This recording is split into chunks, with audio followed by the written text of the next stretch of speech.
التيار المار خلال كل من سلكين A و B وفرق الجهد بين طرفي كل منهما، فأي سلكين لهما مقاومة كهربائية أكبر ولماذا؟ هنفكر مع بعض الأول. وإحنا لما يجيلك شكل بياني بالشكل ده أو رسمة بيانية كده، أول حاجة هروح أجيب له السلوب. سلوب يعني إيه سلوب أساسا؟ السلوب ده يعني الميل. كويس.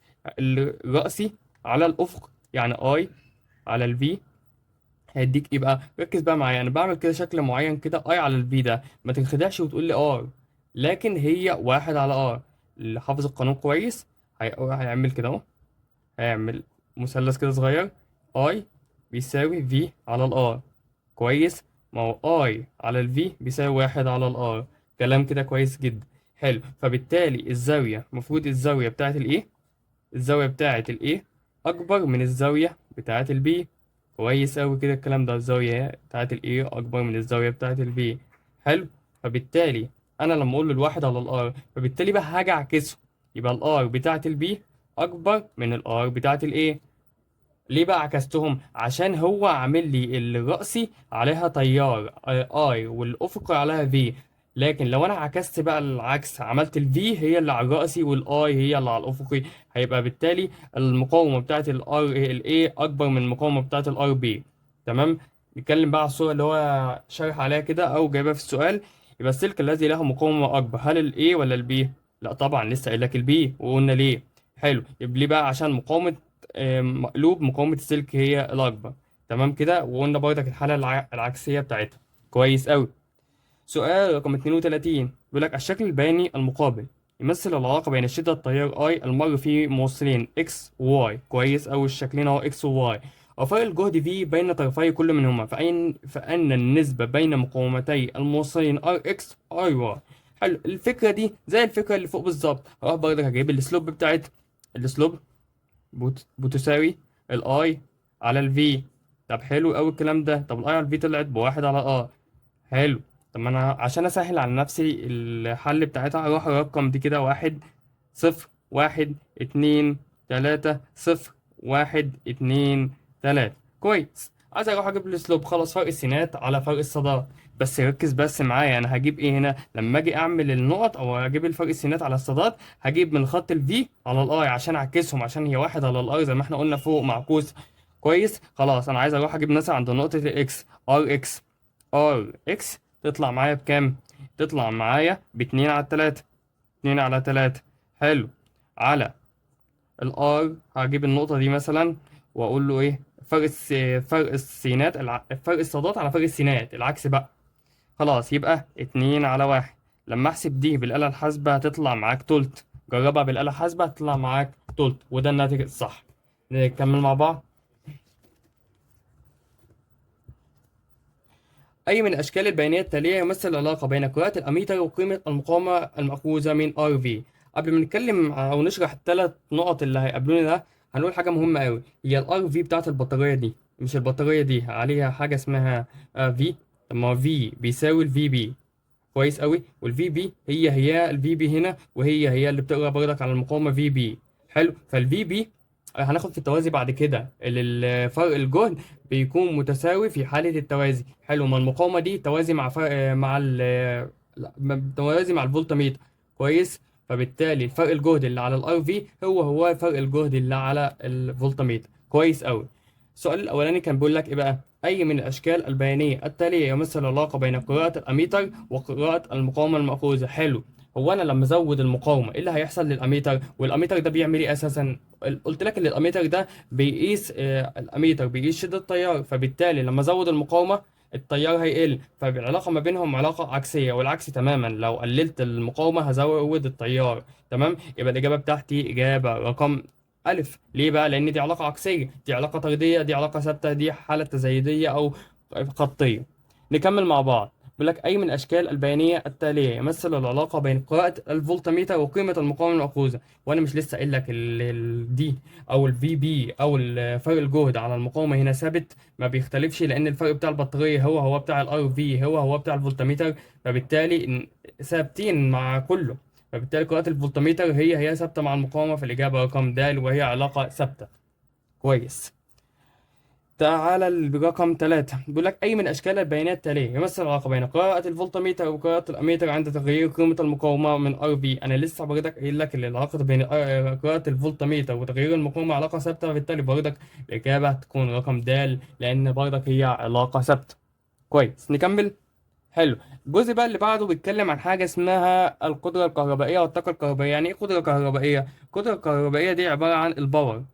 طب ما هي الباور كان ليها 3 شروط او 3 قوانين. القانون الاولاني كان بيساوي الباور بيساوي الاي تربيع في الار. كويس. حلو. طب ما الباور برضك بيساوي الفي في الاي. طب حلو قوي الكلام ده. برضك بيساوي الشغل الدبليو على التي. كده ال3 قوانين معايا ممكن استخدمهم. حلو قوي الكلام ده. أي من الوحدات التالية لا تكافئ وحدة الوات. عشان أقدر أحل السؤال ده لازم أكون حافظ ال3 قوانين. والقانون الأولاني بتاعت الباور كان بيساوي الأي تربيع في الآر. كويس أوي. وبعد كده القانون التاني كان بيساوي الفي في الآي. لازم ال3 قوانين دول تكون حافظهم عشان لو هتحل أي حاجة خاصة بالباور. تالت بقى قانون معايا وهو الشغل أو الدبليو على التي. واحدة واحدة كده. اول حاجه هو شده التيار ده بيقاس بايه؟ بيقاس بالامبير، والامبير حط التربيع بتاعه. بعد كده الار اللي هي المقاومه بتقاس بالاو. دي كده الوحدات المكافئه بتاعت كل واحده فيهم. كويس. فرق الجهد الوحده المكافئه بتاعته ايه؟ فولت. والاي برضك لسه قايل شده التيار بيقاس بالامبير. تالت حاجه وتالت قانون واهمهم، ده القانون ده ما بنستخدموش كتير بس مهم برضك معايا. الشغل بيقاس بايه؟ بالجول. والتايم اللي هو الزمن بيقاس بالثانية. حلو قوي. بقى معايا 3 حاجات اهو. تعال نشوف بقى الاختيارات بتاعتنا. اول حاجة معايا هي الجول على الثانية. طب ما صح دي موجودة. تاني حاجة معايا وهي الايه في الفي، خلاص دي مظبوطة برضك. الامبير في الفولت. تالت حاجة وهي الامبير تربيع في المقاومة. صح كده. يبقى الإجابة الصح أو الإجابة المستبعدة هي الإجابة رقم د، وهي الأوم تربيع في الفولت. كويس. نيجي للسؤال اللي بعده. السؤال اللي بعده كان بيقول لك ايه بقى؟ في الدائره المقابله تكون القدره المستهلكه. وانا لسه قايل فوق عشان اقدر احل السؤال ده لازم اكون حافظ ال3 قوانين. عادي ممكن استخدم القانون الاولاني او ممكن استخدم القانون التاني. خلاص تعالى نستخدم القانون الاولاني. حلو. بس انت عشان تستخدم القانون الاولاني اللي هو كان بينص على ايه؟ اي تربيع في الار. كويس. ما هو اي دي تتجاب ازاي؟ اي بيساوي في على الار. كويس قوي. والفي هنا ب10 على الار هنا ب5. يطلع 10 على 5 ب 2 امبير. كويس. عوض عشان تجيب الباور بيساوي 2 تربيع في المقاومة ب5. خلاص يبقى 4 في 5 تطلع الناتج معايا ب20 واط. على فكرة الباور بيقاس بالواط. تمام. ده الوحدة بتاعت القياس بتاعته. حلو أوي الكلام ده. الطاقة المستهلكة في الدائرة خلال 20 ثانية. أنا عايز طاقة مستهلكة خلال 20 ثانية. يعني إيه؟ يعني عايز الشغل. طب ما هو لسه قايل فوق الشغل كان بيساوي، أو ممكن أجيب من قانون الباور كان بيساوي الدبليو على التي. والدبليو ده اللي هو الشغل اللي أنا عايز أجيبه. خلاص يا عم، وأنا مش لسه جايب فوق الباور؟ طلعت الباور بكام؟ ما أنا لسه جايب الباور فوق طلعت معايا ب20. في الزمن اللي هي التايم بكام؟ 20 في 20 تطلع معايا ب400 جول. ده الناتج الصح. تمام كده كويس زي الفل. نكمل. أي من الأشكال التالية تكون القدرة المستهلكة في المقاومة أكبر؟ حلو. عشان أجيب القدرة دي وأنا مش لسه هروح قلت لك إن الباور بيساوي الأي تربيع في آر. كويس. أو في في الأي. حلو. ما هنا أنا ممكن أستخدم الأي تربيع في آر. تتجاب أهو. أي تربيع في الآر. بس هنا أنا عايز أجيب الأي. ما هنا الأي بيساوي في على الآر. هي الفي هنا بكام؟ ب1. والآر هنا بكام؟ ب1. يبقى كده التيار بتاعي ب1. يبقى 1 كل تربيع في 1. يطلع معايا الناتج. هنا هيطلع هنا الباور هنا بكام؟ باور هنا ب1. كويس قوي. طب التانية لسه برضك الاي تربيع في ار، راح اجيب له الاي برضك نفس الكلام بيساوي الفي هنا ب1 على المقاومة 2. يطلع معاك الناتج بنص. حلو. فالباور بيساوي نص. او الباور بعد كده بيساوي هنا نص كل تربيع في قيمتها بكام؟ اي تربيع في الار اللي هي بكام؟ ب2. كويس. هنكمل. بعد كده الرقم ج بقى. اي بيساوي في على ار. نفس الكلام انا هستخدمها قانون واحد على فكرة. الاي هنا بكام؟ اي بيساوي في على ار. خلاص 2 على الار هنا بكام؟ ب1. يطلع بكام؟ ب2. فال2 تربيع في قيمة الار بكام؟ ب1. وبعد كده ال2 على ال2 يطلع معاك بواحد، يعني 1 تربيع في 2. ونشوف بعد كده بقى. بعد كده تقوم جاي بقى الآلة الحاسبة بتاعتك جميلة كده، يبقى ربع في 2، يطلع معاك هنا الناتج نص. نص هنا ماشي، وبعد كده هيطلع هنا ب4، وبعد كده هيطلع هنا ب2 عادي خالص. خلاص، يبقى ايه اكبر قدرة مستهلكة؟ اكبر قدرة مستهلكة طبعا رقم ج. بس هي سؤال وتطبيق مباشر. تمام، الاجابة بتاعتي رقم ج. بعد كده سؤال رقم 37 كان بيقول لي بقى السؤال ده ايه. في الدائرتين المقابلتين تكون النسبة بين قيمة القدرة المستهلكة في الدائرة رقم 2 على 1. نفس الكلام بالظبط، انا مش هعمل اي حاجة. الدائرة رقم 2 دي تتجاب ازاي؟ مش قايل لك اي تربيع في الار؟ طب ما هو كده مديالي اهو 2 كل تربيع في 2. خلاص 2 ادي كده 4 في 2، يطلع معاك ب8 الاولانية. بعد كده التانية يطلع بكام؟ اي تربيع في الار. ما هو مديك الاي هنا بكام؟ بواحد في الار هنا بواحد، يطلع برضك الناتج واحد. خلاص دي بواحد، وهنا ب8، يبقى الباور 8 على واحد يطلع ب8، والإجابة رقم ج هي الصح. كويس قوي. نكمل. في الأشكال التالية 3 دوائر كهربائية X و Y و Z، فإن الترتيب الصحيح للدوائر الثلاثة من حيث القدرة المستمدة من المصدر وهو. هنروح للدائرة رقم X. هو أنت عايز إيه هنا؟ أنا عايز القدرة المستهلكة. خلاص يعني عايز الباور. حلو قوي. طب ما هو الباور لسه قايل لك إيه؟ V في الأي أو أي تربيع في R. طب ما أنا ممكن أجيب له الأي. هي الأي هنا بكام؟ بيساوي الفي على الار. هي الفي بكام؟ 20 على الار هنا بكام؟ 5. 20 على 5 فيها 4 أمبير. بعد كده تقول له الأي تربيع في الار. الاي تربيع طلعتها 4 تربيع في قيمة الار بكام؟ 4 تربيع دي كده 16 في قيمة الار ب5. 16 في 5 هتطلع معاك 80. يبقى أول واحدة هتطلع معاك قيمتها بكام؟ ب80. تاني واحدة اي تربيع في ار دي خلاص مديالك جاهزة، يبقى 1 تربيع في 15، يطلع معاك الناتج 15. كويس. التالتة بقى، التالتة مديك فولت، مديك فولت ومديك امبير. خلاص يبقى الاي تربيع في الار. بس انا هنا مش معايا الار على فكره. خلاص، هو انا برضه كان ممكن بلاش القانون ده، نستخدم قانون تاني. مش الاي في الفي، الاي في الفي يطلع ب 30. يبقى انهي الاكبر؟ معايا 80، معايا 15، معايا 30. يبقى الاكس اكبر حاجه، وبعد كده قيمه الزد، وبعد كده قيمه الواي. فالناتج هيطلع الدال، وهي ده الترتيب الصحيح. نكمل. مروحة كهربائية مدون عليها 220 فولت و100 واط، وسخان كهربي مدون عليه 1000 واط و220، فإن مقاومة السخان مقارنة بمقاومة المروحة الكهربائية. عايز نعمل مقارنة ما بينها. سهلة وبسيطة، سؤال برضك مباشر ما فيهوش أي حاجة. تعالى ننقل أول حاجة البيانات بس معايا. هو المروحة نكتب كده أهو، المروحة الكهربائية بيساوي 100 واط. تعالى بس عشان نبين هنا، 100 واط و220 فولت. 220 فولت. كويس. بعد كده مكتوب في السخان الكهربي 1000 واط. ماشي. و220 فولت برضه. حلو قوي الكلام ده. انت بعد كده عايز تروح تجيب له المقاومة الار. طب انا معايا وات. خلاص، ما هو الباور بيساوي اي تربيع في الار. كلام كويس. ما انا معايا باور ومعايا فولت. طب برضك انا ما عرفتش اجيب. خلاص، باور بيساوي الاي في الفي. طب ما بقى حلوة ده. الاي هنا بكام؟ قيمة الاي هتطلع معاك ب في باور. الباور هنا بكام؟ ب100. حلو. الباور ب100 على 220 يطلع لي قيمة الاي. ما هو 100 على 220 يطلع معاك 0.54. وده قيمة الاي. هتطلع فوق بقى تعوض بقيمة الاي اللي انت جبتها، اللي هي 0.45 الكل تربيع في الار اللي انت عايز تجيبها اساسا، والباور اللي هو مديها لك ب100.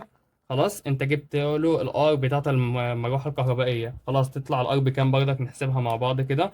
0.54، 54 الكل تربيع فوق هنا 100، يطلع معاك الناتج. الار هنا هتطلع معاك بقيمة 4 8.409. ده كده قيمة ال R.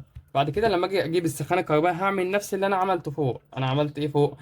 اروح برضك اجيب ال I. هي ال I كانت بتساوي الباور على باور على الفولت. هي الباور هنا بكام؟ قيمتها 1000 على 220. يطلع ال I هنا 1000 على 220، يطلع الناتج 4.5454.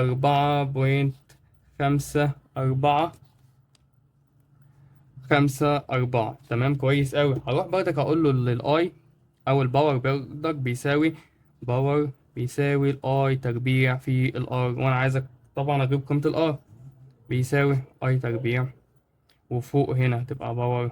خلاص أنا طلعت قيمة الباور 1000 على القيمة دي 4.45. بس ما تنساش التربيع. يطلع معاك قيمة الآر ب1000 على 4.5454 كل تربيع. يطلع معاك هنا 48.40. يبقى أنا طلعت 484، ده المروحة الكهربائية، وطلعت دي 48. فبيقول لك بقى إيه السؤال؟ مروحة كهربائية خلصناها، هو عايز إيه؟ فإن مقاومة السخان، هل السخان اللي أنا طلعته اللي هو ب 48 هل أكبر من المروحة الكهربائية ولا أقل منه؟ أنا طلعت السخان بكام؟ ب 48 و4 من 10، وطلعت المروحة ب 484 و9 من 100. فايه الاكبر؟ طبعا المروحه الكهربائيه اكبر، بس هو قال لي الاول السخان، خلاص يبقى اقل منه. بس كده، دي مساله مباشره برضه. سؤال رقم 40. الشكل البياني المقابل. نوضح كده السؤال رقم 40. الشكل البياني المقابل يعبر عن القدرة المستهلكة في موصل ومربع شدة التيار المر فيه، فتكون قيمة المقاومة الموصلة بكام؟ ده سؤال مباشر. هروح برضك اجيب لي الاسلوب، ومش الاسلوب كان بيساوي الباور على الاي تربيع. ماشي، الباور على الاي تربيع اللي هو كان كام؟ فرق السينات على فرق الصادات. باعتبار ان انا خدت النقطة دي يبقى 30 على 6. 30 على 6 تطلع معايا الناتج بقيمة 5 أوم، ودي مسألة مباشرة. كويس أوي. أي من الأشكال البيانية التالية يعبر عن العلاقة بين القدرة الكهربائية باور المستهلكة في موصل يسري به تيار مستمر؟ هل في علاقة بتربط الباور بشدة التيار؟ يعني أنا لو كل ما أزود الزمن، هل ينفع أزود الزمن أساسا؟ هل كل ما الباور بيزيد الزمن بيزيد؟ هل في علاقة ما بتربط ما بينهم؟ مفيش، يبقى أساسا علاقة ثابتة ملهاش علاقة مع بعض. يبقى الاتنين ما بينهم علاقة ثابتة. الإجابة رقم ألف. كويس، نكمل مع بعض. بيقول لك أي من الأشكال البيانية التالية يمثل. أوضح بس السؤال. أي من الأشكال البيانية التالية يمثل علاقة بين الطاقة W المستهلكة في موصل يسري به تيار مستمر والزمن T؟ كويس أوي. أنت عايز تجيب علاقة ما بين الزمن والطاقة المستهلكة، وأنا أساسا كل ما الزمن بيزيد مش في طاقة مستهلكة بتمشي في السيارات، في سيران الشكل ده. يعني أنا مثلا لو عندي سلك كده، مش في كل ما مثلا التايم كان عنده هنا مثلا عند ثانية، وبعد كده وصل بقى عند 5 ثواني. هل الطاقة اللي كانت عند الثانية دي مش بعد في مدة هتكون زادت؟ طبعا، لأن الطاقة هتبدأ تزيد وتستهلك، فبالتالي العلاقة ما بينهم علاقة طردية. كلما زودت الزمن كل ما يزيد، كل ما الطاقة زادت. والعلاقة ما بينهم علاقة طردية وليست عكسية. مش عكسية، هي طردية. الشكل المقابل يمثل العلاقة يمثل دائرة كهربائية. أي من الأشكال البيانية يمثل العلاقة بين القدرة المستهلكة في المقاومة ال RV وقيمة المقاومة المأخوذة؟ وأنا دلوقتي لو جيت عند البطارية دي، هل جيت عند البطارية دي وقلت لك ال V بتاعتها أو الفرق الجهد اللي عليها V بيساوي ال VB، هل الكلام ده صح؟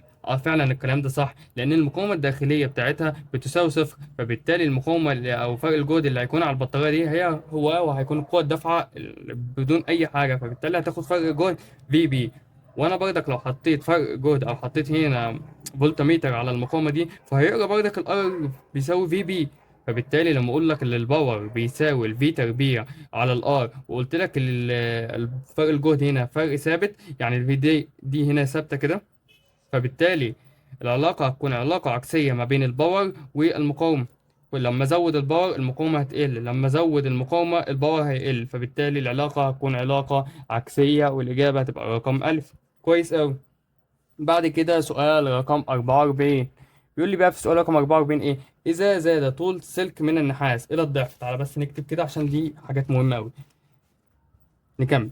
بيقول لك زاد طول السلك من النحاس إلى الضعف، يبقى ال2 كانت بتساوي 2 من ال1. كلام جميل. ونقصت مساحة مقطعه إلى النصف، يبقى E2 بيساوي نص الA1. كويس. فإن مقاومته هي الR1. R1 يساوي رو E في ال على ال A. كويس. فبالتالي الR1 هي الR1، تعالى بس نفتكر أول حاجة هنا، هي الR بتتناسب إيه مع الطول؟ بتتناسب طرديا. والR بتتناسب إيه مع المساحة؟ تناسبا عكسي. كويس. يبقى نقول R1 على R2 بيساوي R1 على R2 بيساوي L1 على L2 في A2 على A1. كلام زي الفل قوي. وذكر لي بس الطول وذكر لي المساحة، خلاص عوض تعويض مباشر L1 و L2. قام رايح قال له ال L2 بكام؟ L2 بيساوي 2 من ال L1. صح كده؟ وهو L1 زي ما هي في A2 بكام؟ نص ال A1 على A أو 2. أنا شلت له A2 هنا، A2 على A1 هنا A1 هنا A1. كويس. ال A1 يبقى السؤال بتاع A2 هشيل النص دي واحط نص ال A1، وهنا هتبقى ال A1 نص ال A1. تمام. خلاص بقت سهلة. يبقى الناتج بتاعي ايه؟ اقول له 1 على الاتنين في نص على 1. كلام جميل. يبقى نص في نص على 1 يطلع بربع. حلو. صح كده؟ انا صح. ليه بقى؟ عرفت صح. اختصرت ال2 دي مع دي طلعت بنص. اختصرت ال1 مع ال1 طلعت بنص على 1. فبالتالي طلعت ايه؟ ربع. يبقى R2 بتساوي 4 من ايه؟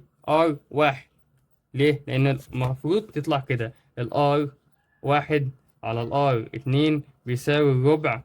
فلما اختصرها أقول له R2، هقلب بقى الربع ده، أنا هقلب الربع ده أقول له R2 بيساوي 4 من R1. فإذا الناتج أول سؤال هتطلع تزداد إلى 4 أمثاله. يبقى احنا كده هنستفيد من القاعدة دي بالمسألة دي. يبقى R1 على R2 بيساوي L1 على L2 في A2 على A1، باعتبار المقاومة تتناسب طرديا مع طول السلك وتتناسب عكسيا مع مساحة المقطع. كلام جميل. نكمل. يقول لك عند بقى، تعالى بقى السؤال اللي تحت، عند زيادة طول موصل للضعف. اقرا السؤال ده عشان سؤال فيه فكرة ومهمة، لو حد سريع كده أو متسرع هيغلط فيه. حلو. يقول لك عند زيادة طول موصل للضعف ونقص مساحة مقطعه للنصف، فإن المقاومة النوعية لمادته تزداد 4 أمثاله، ولا تزداد ل3 أمثال، ولا تقل النصف، ولا لا تتغير. هو بيتكلم عن المقاومة النوعية، والمقاومة النوعية كانت بتوقف على حاجتين معين. أول حاجة نوع المادة، وتاني حاجة درجة حرارة. هل ذكر نوع المادة أو درجة حرارة في الموضوع ده؟ فبالتالي لا تتغير، لا هتقل للنصف ولا هتزيد ولا أي حاجة من الحاجات دي. هو بيديك الفكرة دي بس عشان يقول لك اللي يخلي الطالب بس إيه، يقعد يحسب وبتاع، وهي في الآخر مش هيحصل لها أي حاجة أساسا. سؤال رقم 46 بيقول لك 3 أسلاك نحاسية زد وواي وإكس لهم نفس مساحة المقطع، فبالتالي مساحة المقطع ثابتة، وأطوال 1 و4 و2 على الترتيب، فإن نسبة مقاومة الأسلاك على الترتيب. تعالى لسه أنا قايل لك في السؤال اللي فوق اللي المقاومة تتناسب طرديا مع طول السلك. فبالتالي هل المقاومة هتتغير مع 1 و4 و2 اللي هي أطوال السلك الزد والواي والإكس، ولا هتبقى نفس الترتيب؟ وبالتالي أساسا السؤال ده انا مش محتاج احسب فيه اي حسابات، لان هتبقى نفس النسب باعتبار اللي هي تناسبا طرديا. فبالتالي برضك المقاومه بتاعت الاسلاك هتكون 1 و4 و2 على نفس الترتيب، لان المقاومه بتتناسب طرديا مع طول السلك. والاجابه الصح هتبقى رقم الف. بس ده كده ايه، فكره كده كويسه برضك. سؤال 47 بيقول لك 3 أسلاك متماثلة إكس وواي وزد يتصل كل منهما بفرق جهد في، حفظت عند درجة حرارة 3 تي و2 تي على ترتيب لفترة من الزمن، فأي من هذه الأسلاك أول حاجة تتصادم الإلكترونات مع ذراته بمعدل أكبر. وعشان تصادم الإلكترونات مع ذراته فمحتاج أعلي درجة الحرارة، فبالتالي اللي درجة حرارتها أكبر هي أعلى في التصادم.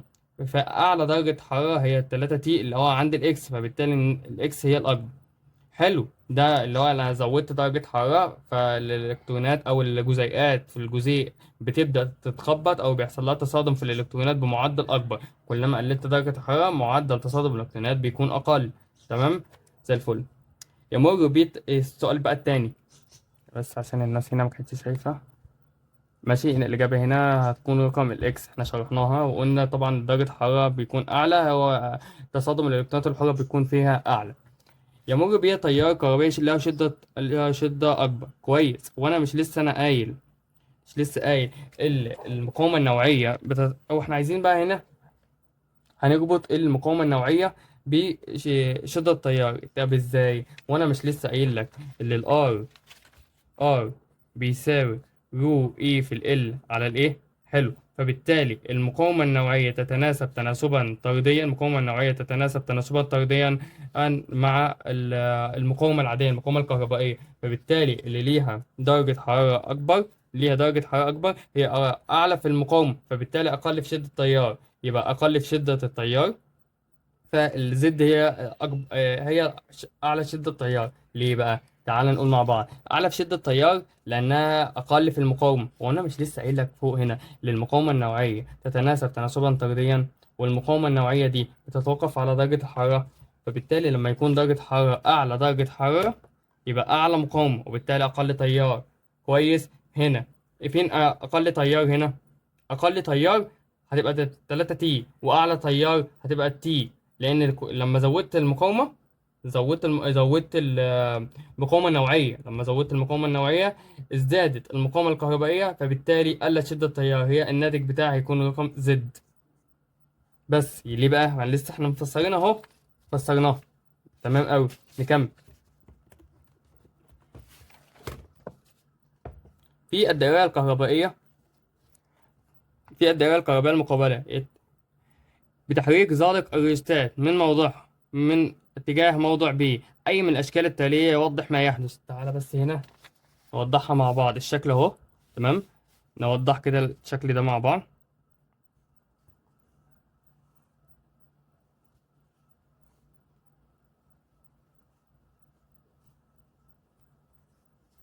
وخلينا نرسمها هنا أفضل.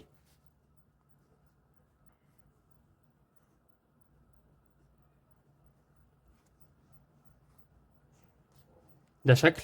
دي طبعا الريستات اللي أنت بتتكلم فيها.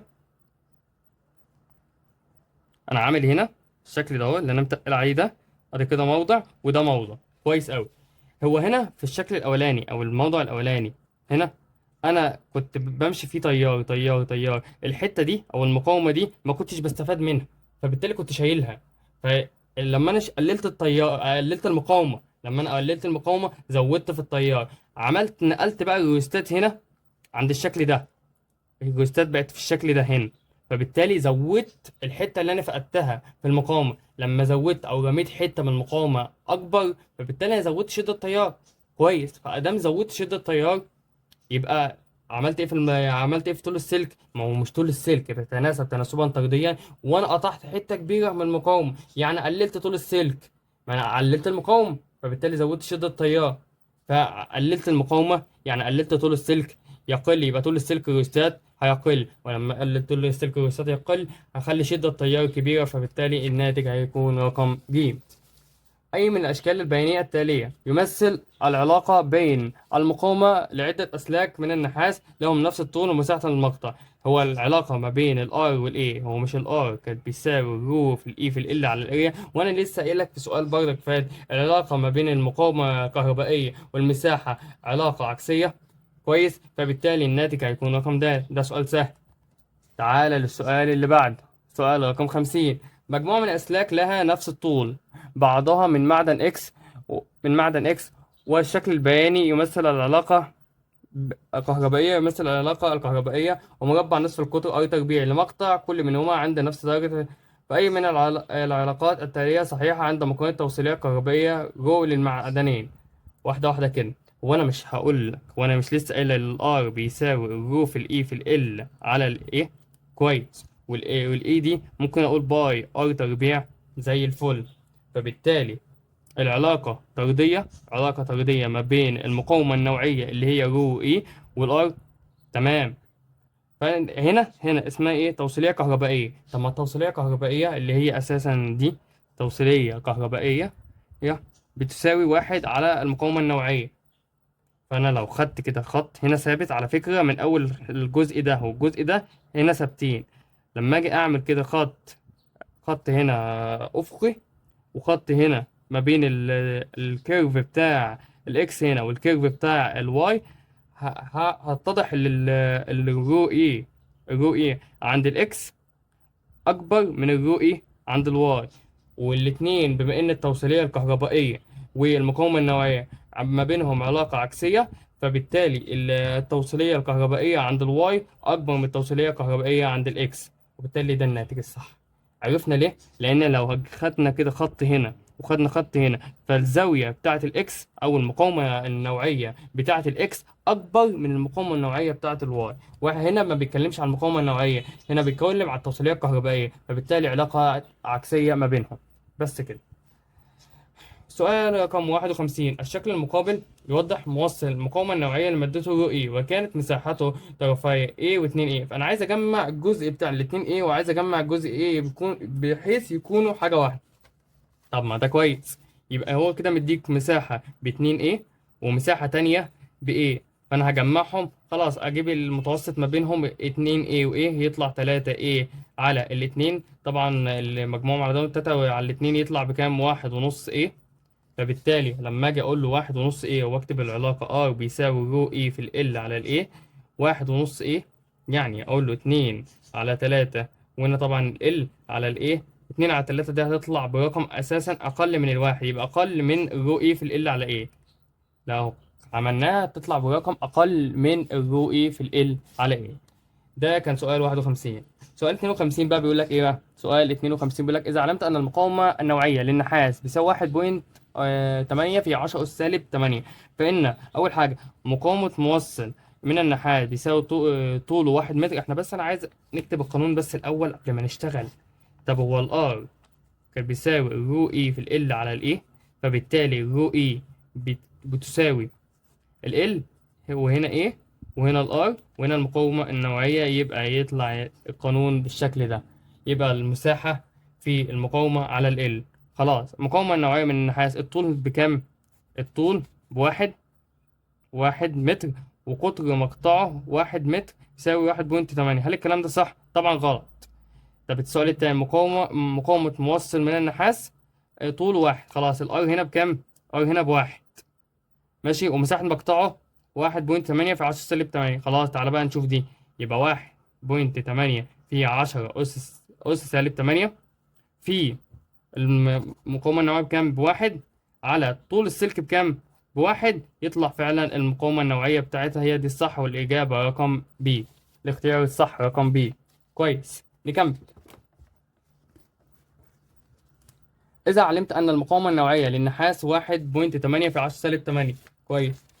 يبقى المقاومة النوعية رو إي بيساوي 1.8 في 10 أس سالب 8. فأي من أسلاك التالية يمثل سلك من النحاس مساحة المقطع بتاعه الإيه هنا بكام؟ الإيه هنا هيطلع ب10 مليمتر تربيع. كويس أوي أوي. حلو، أنت عايز إيه بقى؟ هو مديك طول ومديك مقاومة. طب أنا لسه رايح أقول لك رو إي بيساوي الآر في الإيه، ار في الايه على ال. طب هنا ده بكام؟ 1.8 في 10 أس سالب 8. ده كلام جميل. بعد كده الار هنا بكام؟ ما هو انا برضك مديك هنا الار بكام؟ الار الاولانيه 1.8 في 10 أس سالب 8. طول هنا بكام؟ الطول هنا ب10 في بعد كده المساحه هنا بكام؟ ما هو برضك مديك المساحه اهو 10 في مليمتر، تبقى 10 في 10 أس سالب 3 بس تربيع. كويس. هل هتطلع دي بعد الحساب؟ مش هتطلع اول واحد. لو هتحسبها انت اهو، مش هتحسبها، مش هتطلع معاك اول واحد، لكن التانية هي اللي هتطلع معاك. تطلع معاك ازاي؟ تعالى احسبها برضه. هي رو ايه؟ انا لسه قايلها لك 1.8.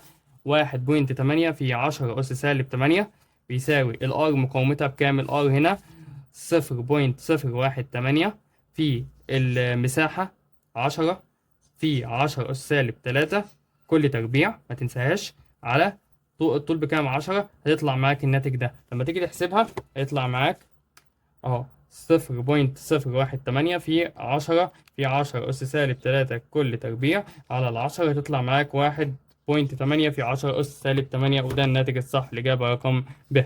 كويس أوي. بعد كده بيقول لك سلكين إحداهما من النحاس والآخر من الحديد لهم نفس المقاومة والطول، فإن النسبة بين قطري السلكين R حديد و R نحاس. وأنا عشان أحسب دي، أول حاجة هقول له R المقاومة بتاعة الحديد أو النحاس الأول، المقاومة بتاعة النحاس، المقاومة بتاعة النحاس بيساوي رو في الإي في ال على الأري، والمقاومة بتاعة الحديد بيساوي رو في الإي في ال على الأري. حلو. هو أنت عايز تجيب طب الإيه ده بقى؟ أنا مش هترجمه أكنه إيه، أنا هترجمه إنه باي ار تربيع وهنا باي ار تربيع. كويس. طب ما حلو. أنت عايز تجيب النسبة بين حديد، ده كده حديد وده كده إيه نحاس. خلاص هقول له الار بتاعة الحديد على الار بتاعة النحاس باعتبار الرو اي هنا، الرو اي هنا هتكون مختلفة عن الرو اي هنا. خلاص انا عايز الرو بتاعت الحديد، رو اي بتاعت حديد على رو اي بتاعت نحاس. ليه بقى اعتبرناهم مختلفين؟ عشان طبعا مادتين مختلفين. كويس اوي. طب ما الطول على هو بيقول لك لهم نفس المقاومة والطول، خلاص الار بتاعت الحديد هي الار بتاعت النحاس، نفس المقاومة والطول. حلو. يبقى الطول ده ثابت، ال هو ال لهم نفس الطول. فخلاص انا جبت الار هنا بكام، وانا مش عكستهم، قلت الار بتاعت الحديد خلاص يبقى هنا ار بتاعت الحديد هنا نفس المقاومة، فباعتبار اللي هي الار بتاعت الحديد على الار بتاعت النحاس يبقى الار حديد على ار نحاس.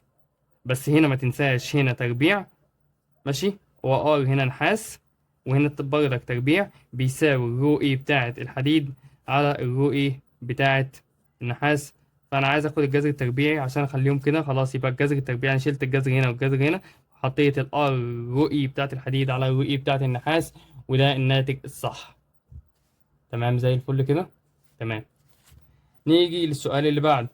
بيقول لك ايه بقى؟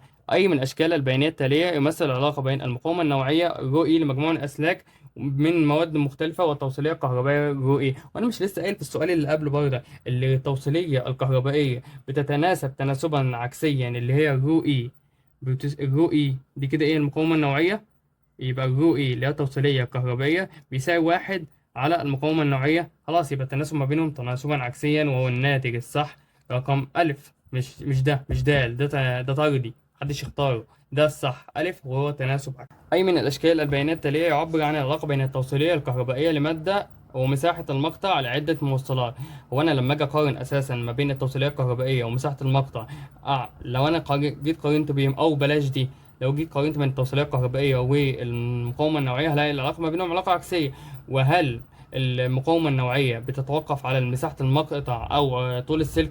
لا طبعا، قلنا بتتوقف على نوع المادة ودرجة الحرارة، فبالتالي مفيش علاقة بتربط ما بين التوصيلية الكهربائية ومساحة المقطع، فبالتالي العلاقة ما بينهم علاقة ثابتة، مفيش أي تغير هيأثر هنا ولا هيأثر هنا. كويس أوي. موصل طوله، الطول ده كده مديك هنا ال ومساحة المقطع بتاعه كام؟ طوله 106 وتلاتة من 10 سنتيمتر، ما تنساش تحول تضربه في 10 سالب 2. ومساحة مقطعه 1 مليمتر، خلاص تضرب طبعا 1 في 10 سالب 3 أس 2، خلاص، او تضربها في 2. ومقاومتها الكهربائيه 1. حلو. انت عايز تقابل المقاومه النوعيه، سؤال برضه سهل وحلناه زيه قبل كده. هي الار او الرو اي هنا بتساوي ار في ايه على ال. طب هي الرو اي اللي انت عايز تجيبها، الار هنا بكام؟ بواحد في مساحه المقطع هنا بكام؟ 1 في 10 اس سالب 3. ما تنساش تضربها ايه في 2 او 2 في 10 سالب 3، خلاص يبقى كده ايه 6. جاهزة اهي.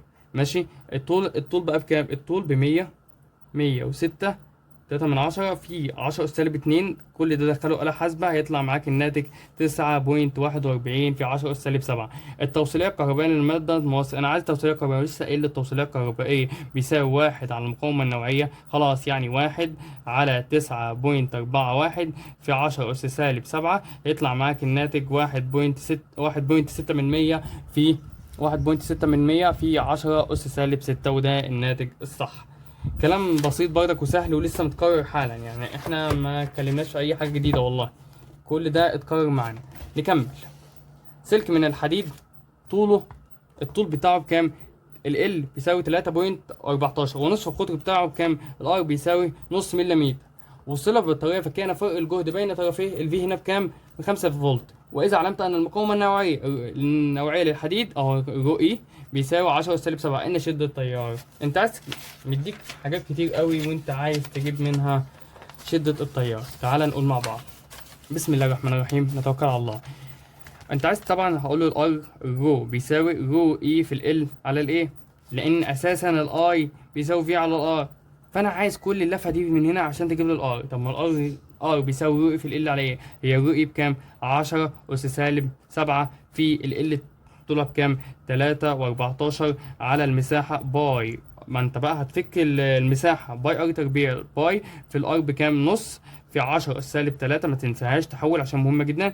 تربيع تطلع معاك بقى بكام؟ نحسبها كده مع بعض. 10 أس سالب 7 في 3.14 في على الباي في إيه نص في 10 أس سالب 3 كل تربيع. هيطلع معاك الناتج 0.3997، وده طبعا إيه بالأوم. وبعد كده تروح تقول له الناتج ده 0.3997. الفي هنا طلعتها ب5 فولت. خلاص اقول له 5 على هتطلع معاك القيمة ب12.5. دي مسألة برضك مباشرة، مفيهاش لف ولا أي حاجة. تمام زي الفل أوي. سؤال رقم 60 يقول لك إيه؟ سلك طوله 200 متر. السلك أهو، تعالى نكتب بس البيانات بتاعته. السلك هنا طوله كام؟ سلك ال بيساوي 200 متر. المقاومة النوعية خلاص اللي هي رو اي بيساوي 3.14 في 10 أس سالب 7. يمر خلال المقطع ده في كام ان؟ الان بتاعته باتنين. الان ده اللي هو عدد الالكترونات، ما تنساش، في 10 أس 19 خلال الثانية الواحدة. مديك تايم اهو بواحد ثانية. عند توصيله بمصدر فرق جهد الفي هنا بكام؟ ب64 فولت، فإن نصف قطره. عايز الار بتاعته. كويس أوي أوي. طب هو انا اساسا عشان اجيب له الار هو مديك هنا كام؟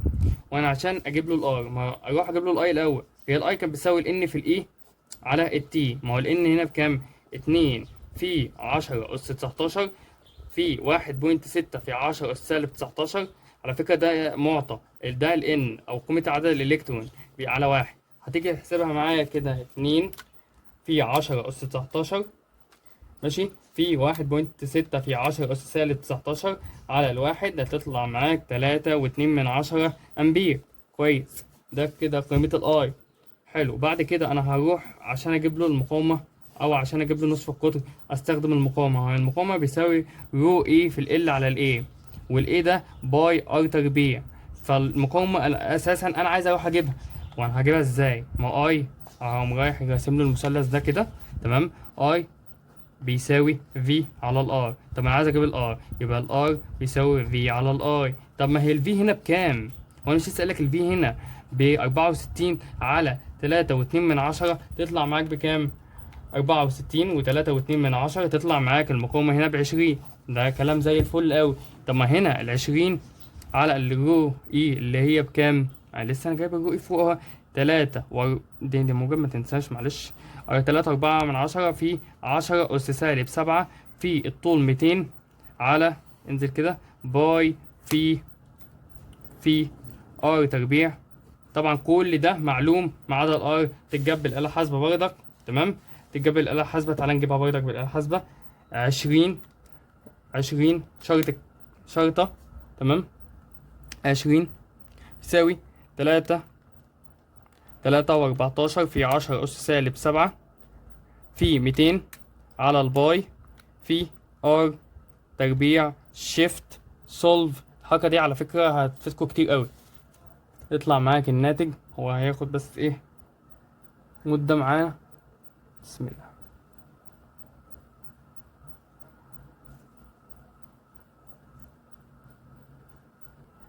والناتج يا شباب طلع معانا 9.99 اللي هو تقريبا 10 أس أو 10 أس سالب 4. الناتج رقم د. وبكده يا شباب نكون حلينا لحداية السؤال رقم 60. لو استفدت طبعا بالفيديو ده تشير الفيديو وتبعته لكل اصحابك عشان يستفادوا. ومتنساش تعمل الفيديو ده وتعمل لايك وسبسكرايب للقناة. واشوفكم على خير في الفيديو الجاي، والسلام عليكم ورحمة الله وبركاته.